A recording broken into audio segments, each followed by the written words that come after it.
옛날부터 목사는 세 가지가 준비되어 있어야 한다고 했습니다. 첫째로는 설교가 준비되어 있어야 하고, 둘째는 죽을 준비가 되어 있어야 한다고 했습니다. 그리고 세 번째로는 떠날 준비가 되어 있어야 한다고 말을 했습니다. 떠날 준비가 되어 있어야 한다는 말은 하나님이 언제든지 말씀하시면 떠나지만, 또 머물라고 하신다면 떠나고 싶어도 그 자리에 있어야 한다는 말이기도 합니다. 아마 목사뿐만 아니라 우리 성도님들도 마찬가지일 것입니다. 물론 여러분들은 이 설교 준비는 되어 있지 않아도 되겠습니다. 그렇지만 이 주님이 부르신다면 언제든지 또 천국으로 갈 그런 준비를 해야 합니다. 그리고 떠날 준비를 하는 부분도 역시 하나님이 원하신다면 언제든지 떠나야 합니다. 출애굽을 한 이스라엘 백성들도 항상 구름 기둥과 불 기둥이 인도를 할 때마다 그 인도를 따라서 떠나기도 하고 머물기도 했습니다. 그렇게 해서 40년간 광야에서 생활을 했습니다.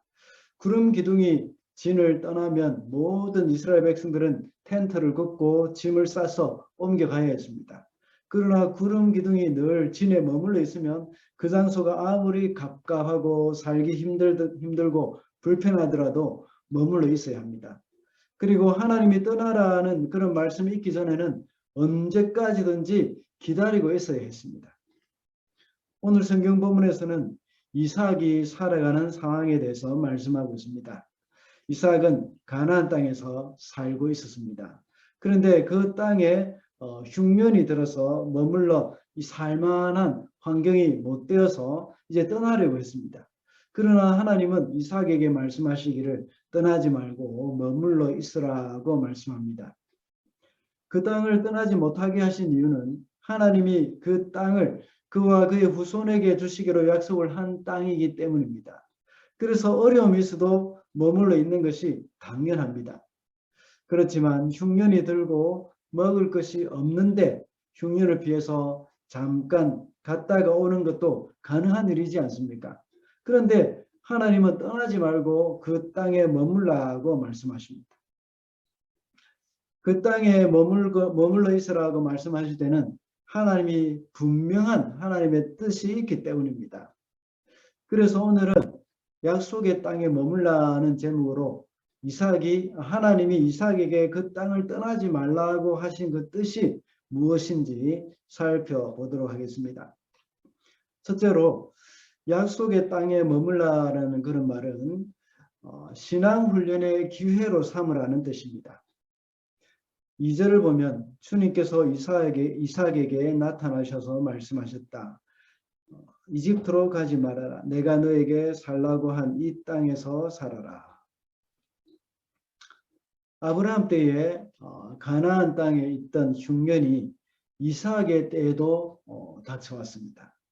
이삭은 풍요로운 애굽 땅으로 갈 수도 있었지만 하나님이 머물라고 하시는 말씀에 순종했습니다. 아브라함도 역시 흉년이 왔을 때에 그 땅을 떠났습니다.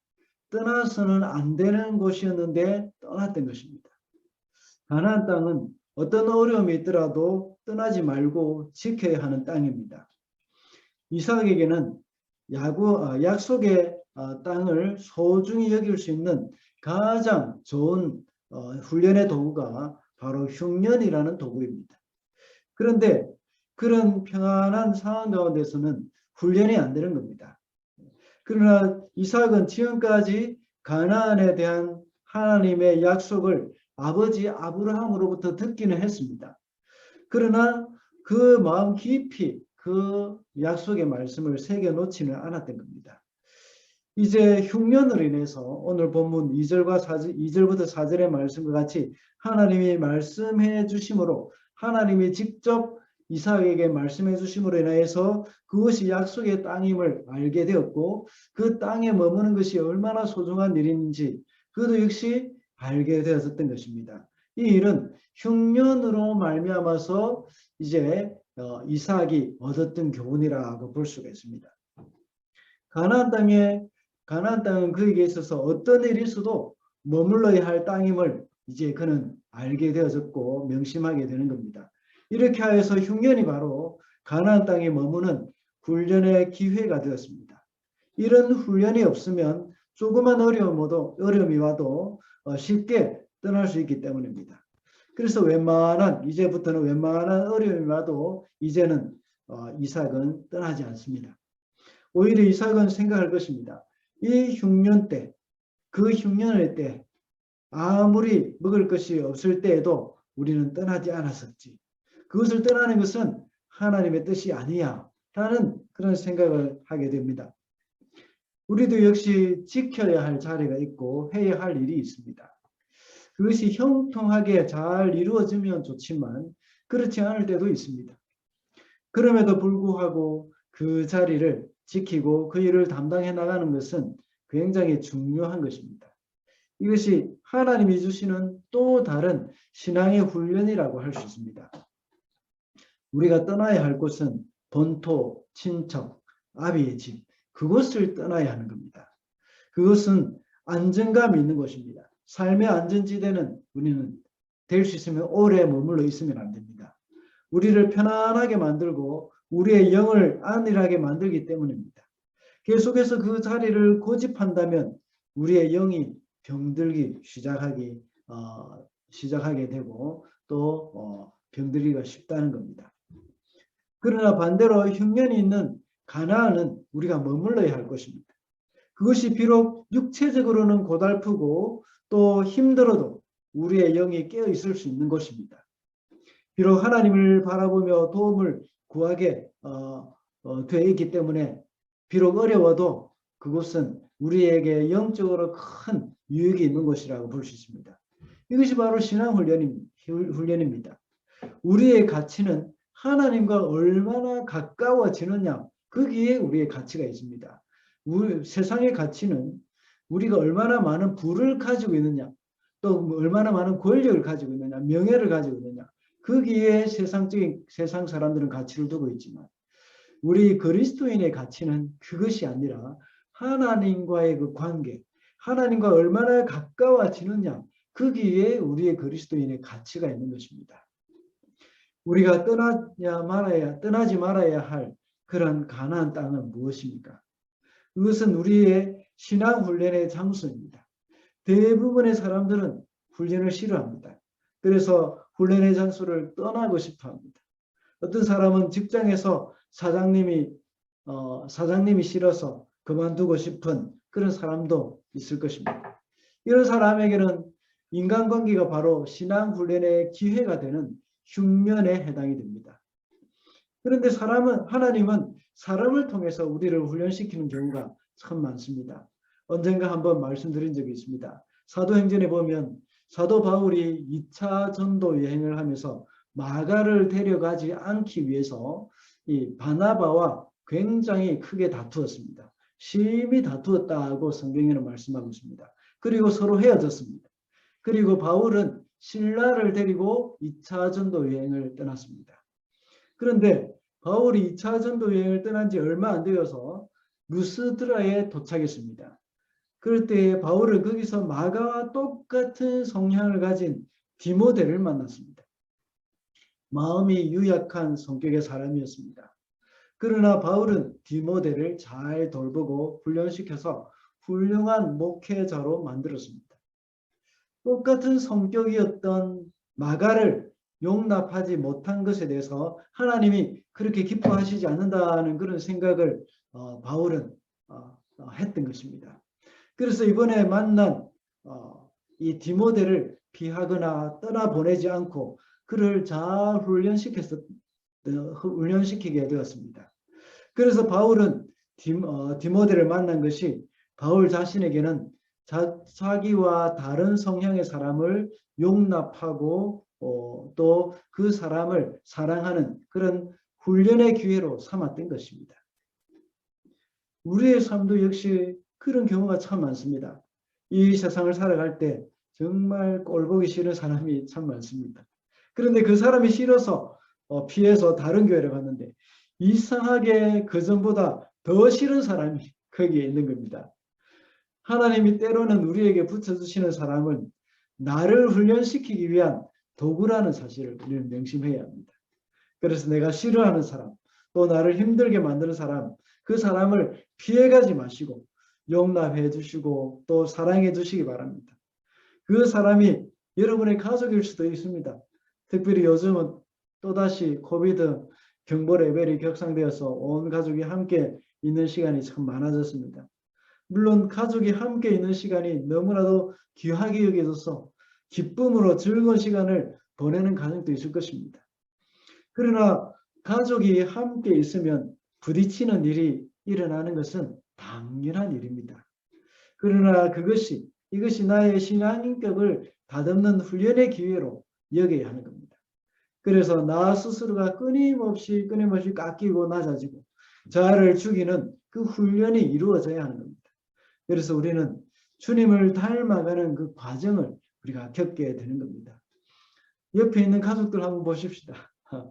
당신은 하나님이 나에게 주신 천사입니다 하고 한번 고백해 주시고 축복해 주시기 바랍니다. 한번 해볼까요? 네, 당신은 나에게 주신 천사입니다. 그렇게 할 때에 우리는 하나님으로부터 귀한 신앙훈련을 받게 되고 우리의 성품을 다듬어 갈 수가 있는 겁니다. 꼭 사람을 통해서뿐만 아닙니다. 우리 환경을 통해서 또는 여러 가지 어려움을 통해서 흉년과 같은 그런 일들을 통해서 하나님은 우리를 그리스도의 형상으로 빚어가는 도구로 사용을 하시는 겁니다. 둘째로 약속의 땅에 머물라는 말은 고난을 두려워하지 말라는 뜻입니다. 1절과 9절 말씀입니다. 일찍이 아브라함 때에 그 땅에 흉년이 든 적이 있었는데 이삭 때에도 그 땅에 흉년이 들어서 이삭이 그랄의 블레셋 왕 아비멜렉에로 갔다.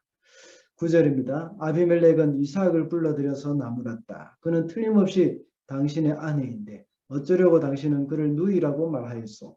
이삭이 대답하였다. 저 여자 때문에 제가 혹시 목숨을 잃을지도 모른다고 생각하였기 때문입니다.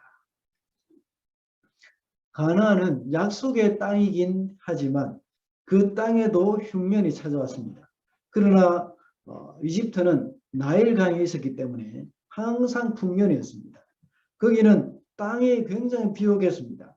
그래서 아브라함 때도 역시 그 땅을 떠나서 이집트로 갔습니다. 그때 아브라함은 신앙이 그렇게 깊지 못할 때였습니다. 거기서 아내를 빼앗기는 일이 일어났습니다. 사람들은 어려움이 있으면 항상 그 어려움을 피해가고 싶어 합니다. 이삭도 역시 흉년이라는 고난을 피해서 이집트로 가려고 했던 것입니다. 그래서 2절 말씀과 같이 하나님이 이집트로 가지 말라고 하셨습니다. 그리고 가나안 땅에 머물러 있으라고 했습니다. 사람들은 보통 하나님의 뜻대로 살면 고난이 없을 것이라고 생각하기가 쉽습니다. 그러나 고난이 있으면 사람들이 자기가 한 일이 하나님의 뜻이 아니라고 생각하기도 합니다. 그러나 하나님의 뜻에 따라 하나님이 원하는 일을 하더라도 고난이 아예 없을 수는 없습니다. 제가 항상 말을 하지만 하나님의 말씀에 따라서 살 때에도 고난이 있습니다. 이집트에는 이스라엘 백성이 하나님의 인도를 따라서 출애굽하고 광야 생활을 시작할 때에도 고난이 기다리고 있습니다. 홍해가 가로막고 있었고 마라의 쓴물이 기다리고 있었습니다. 험난한 광야 생활이 그들을 기다리고 있었습니다. 그래서 그들은 항상 하나님 앞에 원망과 불평을 하다가 야단을 맞기도 했던 겁니다. 다윗도 역시 하나님이 기뻐하시는 일을 했습니다. 그래서 골리앗도 물리쳤습니다. 그런데 사울에게 미움을 받아서 오랜 세월 도망자 신세가 되는 고난을 겪었습니다. 사울을 피해 도망 다닐 때도 늘 하나님의 인도를 따라서 하나님께 물으면서 동행했습니다. 그러나 그때마다 늘 형통하지만은 않았습니다. 사도 바울은 어떻습니까? 주님이 기뻐하시는 복음 전파 사역을 했지만 가는 곳곳마다 그를 반대하는 사람들로 인하여서 고난을 받았습니다. 예수님의 삶은 그 자체가 또한 고난이었습니다. 그러므로 우리가 하나님의 인도를 따라 산다고 해서 고난이 없을 것이라는 것은 잘못된 생각입니다. 믿음의 사람에게도 흉년이 있습니다. 마찬가지로 고난이 있다고 해서 그 일이 하나님의 뜻이 아니라는 것도 역시 잘못된 생각입니다. 어떤 일을 할 때 우리에게는 고난이 있을 수 있다는 것을 알아야 합니다. 그리고 그 고난을 피해서 도망하거나 고난이 오는 것을 두려워해서는 안 됩니다. 이삭은 그의 인생의 흉년이라는 고난을 피해서 이집트로 가려고 했지만 하나님이 막으셨습니다. 그래서 이집트로 가지 않고 그랄에 머물렀습니다. 이렇게 이삭이 하나님의 말씀에 따라 그랄에 머물렀지만 또 다른 어려움이 생겼습니다. 그 어려움이 무엇입니까? 이삭은 아내로 인하여서 자신의 목숨을 빼앗길 것에 대한 두려움이었습니다. 그래서 그는 아내를 누이라고 속였습니다.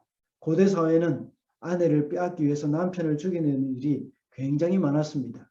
우리가 여러분들이 잘 알고 있는 트로이 전쟁, 이것도 역시 시작이 여자를 차지하기 위해서 시작이 된 겁니다. 다윗도 역시 그의 부하 우리아를 죽이고 바세바를 차지하지 않았습니까? 이삭도 그의 아내로 인하여서 자기가 죽게 되는 그런 고난에 대한 두려움이 있었습니다. 아내라고 말하면 죽이고 차지하지만 동생이라고 말하면 협상이 가능하기 때문입니다. 그래서 자기는 죽지는 않습니다. 이러나 저러나 아내를 빼앗기는 것은 마찬가지입니다. 그러나 자기가 죽고 빼앗기느냐, 아니면 협상을 하여 자기가 살고 빼앗기느냐, 이것의 차이입니다. 그렇다면 여동생이라고 말을 하고 빼앗기더라도 자기의 목숨을 건지는 쪽을 선택하기가 쉽다는 겁니다. 정직하지 못했던 것입니다. 인간적인 처세술로 그 두려움을 피해보려고 했습니다. 우리가 하나님의 뜻에 따라 살아갈 때 닥쳐오는 고난에 대해서 두려워해서는 안 됩니다. 이것을 두려워할 때 더 큰 어려움에 빠지게 되어 있습니다. 그리고 또 하나님의 자녀로서 세상 사람들에게 부끄러움을 당하게 됩니다. 방금 읽은 9절과 10절에 보면 이 아비멜렉이 이삭을 불러서 나무랐다고 말합니다. 두려움을 가지고 인간적인 방법으로 그것을 해결하려고 할 때는 인간적인 방법으로 이것을 해결하려고 할 때는 이렇게 믿지 않는 사람들에게 수치를 당하게 됩니다. 앞서 말씀을 드렸던 것처럼 이 가나안 땅을 떠나지 않고 그 땅에 머무는 것은 이삭이 해야 할 일입니다. 아브라함은 약속의 땅을 찾아오는 것이 사명이었다면 이삭은 그 땅에 머무는 것이 사명이었습니다. 이삭은 앞으로 그를 통해서 태어날 후손들을 위해서 약속의 땅을 지켜야 하는 것이 사명입니다. 흉년이라는 그런 고난이 있음에도 불구하고 그곳에 머물러야 하는 것이 사명입니다. 이런 사명을 감당하기 위해서는 고난을 두려워해서는 안 됩니다. 예수님도 역시 인류를 구원하는 그 사명을 감당하실 때 십자가의 고난을 두려워하지 않았습니다. 고난이라는 것은 우리가 어쩔 수 없이 임하게 되는 그런 것일 수도 있습니다. 그러나 또 다른 측면에서 고난은 우리가 선택해야 하는 것이기도 합니다. 몇 차례 말씀드린 적이 있습니다. 십자가는 어쩔 수 없는 운명처럼 여기는 사람도 있습니다. 그러나 예수님의 십자가는 운명처럼 어쩔 수 없이 지고 가는 그런 것이 아니었습니다. 예수님께 있어서 십자가는 선택이었고 자원하는 것이었습니다. 예수님은 십자가를 지지 않으셔도 되는 분이셨지만 인류를 구원하기 위해서 자원해서 담당하신 그 고난이었습니다. 성경에 나오는 믿음의 조상들은 모두가 다 이런 고난을 두려워하지 않고 본인이 선택해서 담당한 것입니다. 사도 바울도 복음을 위해서 고난을 선택했습니다. 그는 랍비로서 유대인들의 존경을 받으면서 평생을 살 수 있었습니다. 그러나 하나님이 주신 사명을 위해서 스스로 고난의 길을 선택했습니다. 그래서 온 세상에 복음을 전하러 다니면서 죽음을 맞이했던 것입니다. 모세도 역시 궁궐에서 왕자로서 편안히 평생을 살 수 있었지만 믿음으로 자기 백성과 함께 고난받기를 더 좋아했다고 히브리서 11장에서는 말씀하고 있습니다. 이삭도 역시 그는 풍요로운 이집트 땅에 가서 살 수도 있었지만 하나님의 말씀을 따라 사명을 위해서 흉년이든 가나안에 머물러 있었습니다. 현대인들은 조그마한 불편함이나 번거로움 또는 귀찮은 것을 아주 싫어합니다. 그래서 가정도 너무나도 쉽게 깨어집니다. 저 인간 내 십자가로 생각하고 살아야지 하는 그런 마음은 바로 운명론에 불과합니다. 그러나 십자가는 선택이고 자원하는 것입니다. 부부는 서로를 위해서 자원해서 헌신하고 희생하기로 선택을 해야 합니다. 이것이 바로 십자가입니다. 이것은 저 인간 내가 내 십자가로 생각해서 살아야지 하면서 억지로 사는 것이 아니라 이것은 내가 선택해서 희생하고 헌신하는 일이다 하고 생각할 때에 그런 것이 바로 자원하는 고난입니다. 그것이 바로 바른 십자가라고 볼 수 있습니다. 그것을 두려워하고 싫어하면 관계가 깨어지게 되어지는 겁니다. 우리는 이런 것부터 극복할 각오를 해야 합니다. 교회도 마찬가지입니다. 고난을 두려워하거나 싫어할 때, 교회가 고난을 두려워하거나 고난을 싫어할 때 복음의 야성이 사라지기 시작합니다. 유럽 교회가 쇠퇴해가는 원인은 바로 복음의 야성을 잃어버렸기 때문입니다. 이웃을 위한 조그마한 배려와 섬김부터 시작을 해야 합니다. 이것이 우리가 이 세상의 빛과 소금의 삶을 감당하는 사명의 시작입니다. 이웃을 위해서 우리의 시간을 사용하는 것입니다. 물론 우리가 편안하게 소파에 기대서 유튜브를 보면서 쉬고 싶습니다. 그렇지만 어려움을 당한 이웃을 위해서 일어나서 음식을 조금 해서 갖다 주고 또 위로를 해주고 이렇게 하면 서로에게 힘이 되고 기쁨이 되는 겁니다. 전도 훈련을 한다고 광고를 했습니다. 올해 초에 재직 세미나를 할 때 구역에 관한 이야기를 한 적이 있었습니다. 그때 필요 중심적인 전도를 해야 한다고 말을 했습니다. 다시 말하자면 생활 전도입니다. 이웃에게 사랑을 실천하고 그들과 관계를 맺으며 주님의 품으로 인도하는 것입니다. 이 사역을 감당하는 데 있어서 우리는 감히 고난이라고 거창하게 또 말을 할 수가 없습니다. 그렇지만 자원해서 희생을 하고 자원해서 이웃을 위해서 불편한 삶을 사는 것입니다. 개인적인 시간을 희생하고 이웃을 위해서 우리가 봉사를 하고 사랑을 실천하는 것, 이것이 역시 십자가라고 할 수가 있습니다. 이번 전도훈련, 이것을 배우는 기회입니다. 이웃을 섬기며 이웃과 관계를 형성하고 전도하는 방법입니다. 이번에 많은 분들이 참여를 해서 또 훈련을 받으면 참 좋겠습니다.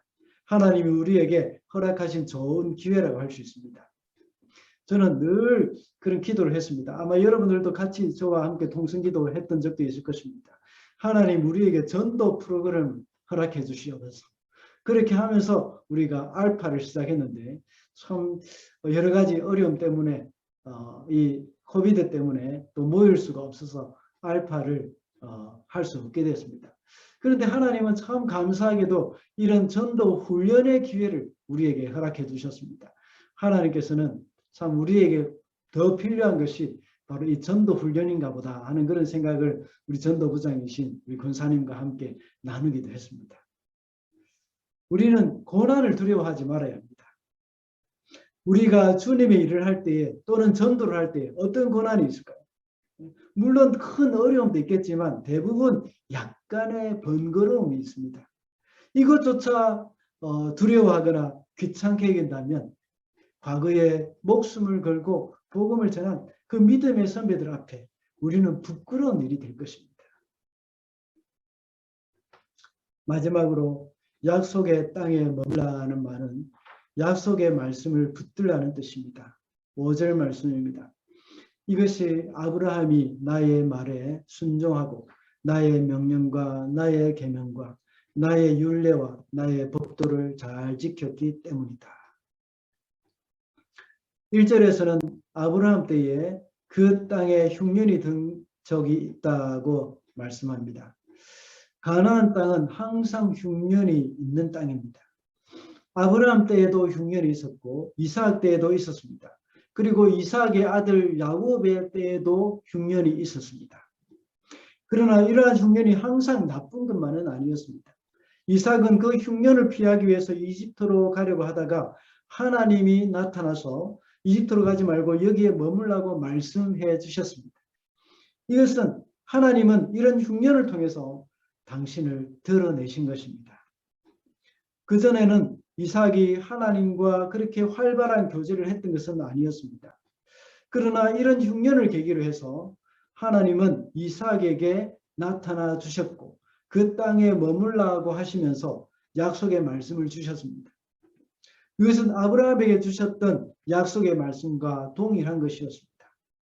아브라함이 하나님의 명령에 순종하고 약속의 말씀을 붙들고 살았을 때 하나님이 복을 내려주셨다는 것을 오늘 본문에서 말씀하고 있습니다. 그러니 이삭도 역시 약속의 말씀을 붙들고 살아라는 말씀입니다. 이삭에게 당신의 뜻을 드러내신 것입니다. 그리스도인의 삶 속에도 역시 흉년과 같은 고난이 있을 수도 있습니다. 때로는 직장을 구하지 못해서 힘들어할 수도 있습니다.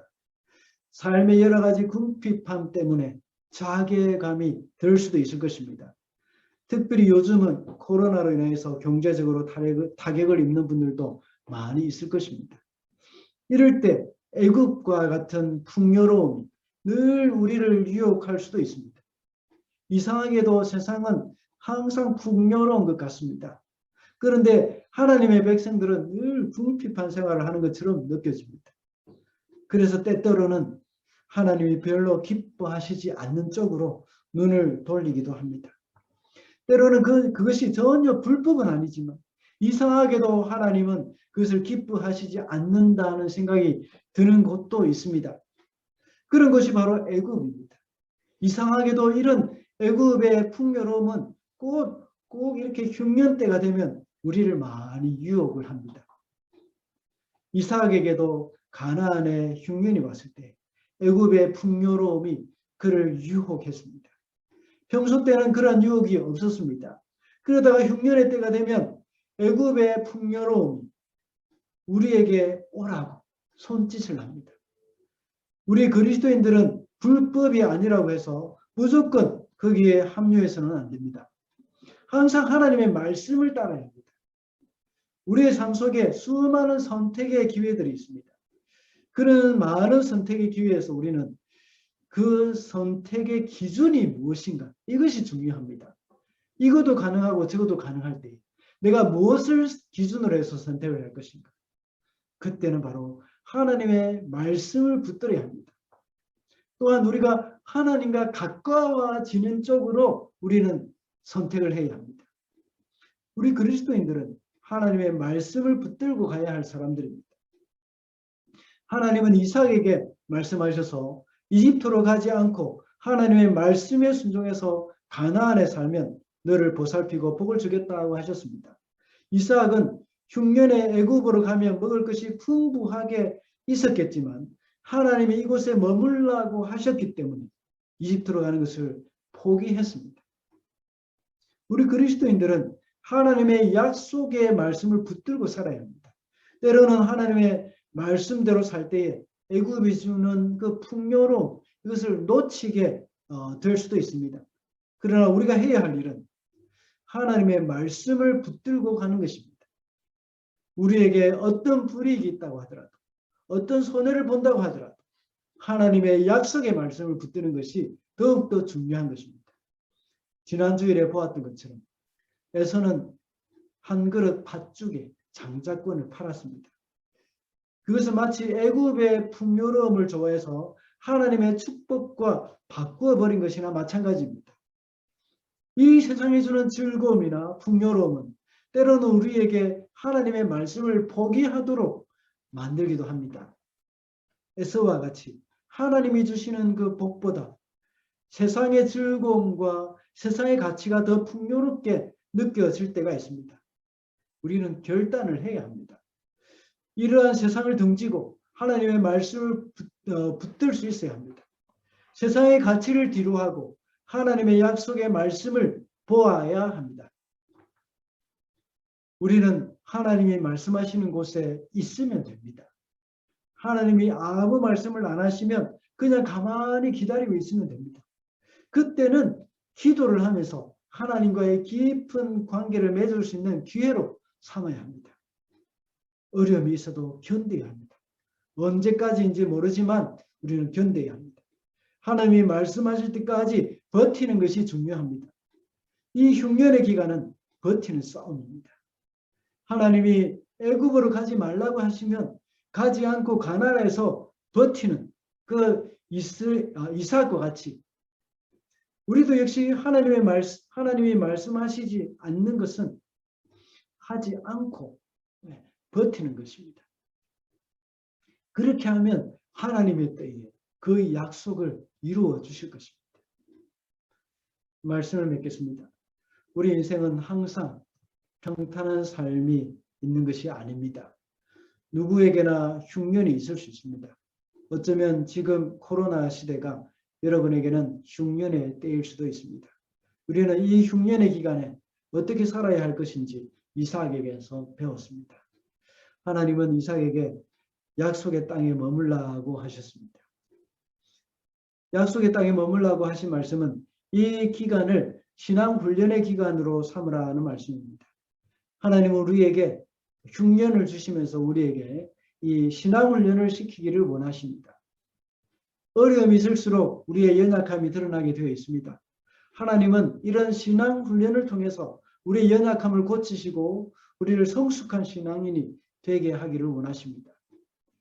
또한 약속의 땅에 머물라고 하신 것은 고난을 두려워하지 말라는 말씀입니다. 가나안 땅을 지키는 것이 이삭의 사명입니다. 그 사명을 수행함에 있어서 고난이 있을 수도 있습니다. 그에게는 흉년이 고난이며 아내 리브가로 인해서 자기가 죽을 수도 있다는 것이 바로 고난이었습니다. 그러나 그것을 두려워하면 안 된다고 했습니다. 우리의 삶에 있어서도 역시 사명을 감당해 나갈 때 있게 되는 그 고난이나 힘겨운 일들 또는 복음을 위해서 헌신해야 하는 것에 대한 두려움을 우리는 버려야 합니다. 마지막으로 약속의 땅에 머물라고 하신 것은 애굽과 같은 세상의 풍요로움이나 가치관보다는 약속의 말씀을 붙들고 가라는 뜻입니다. 세상의 풍요로움이나 세상의 가치관은 항상 흉년의 기간에 우리를 유혹합니다. 그때 우리는 어떠한 불이익이 있다고 하더라도 하나님의 말씀을 붙들고 살아야 하는 존재임을 기억해야 하겠습니다. 그래서 흉년과 같은 많은 어려움이 있는 이 세상에서 승리하게 되는 저와 여러분이 되시기를 바랍니다.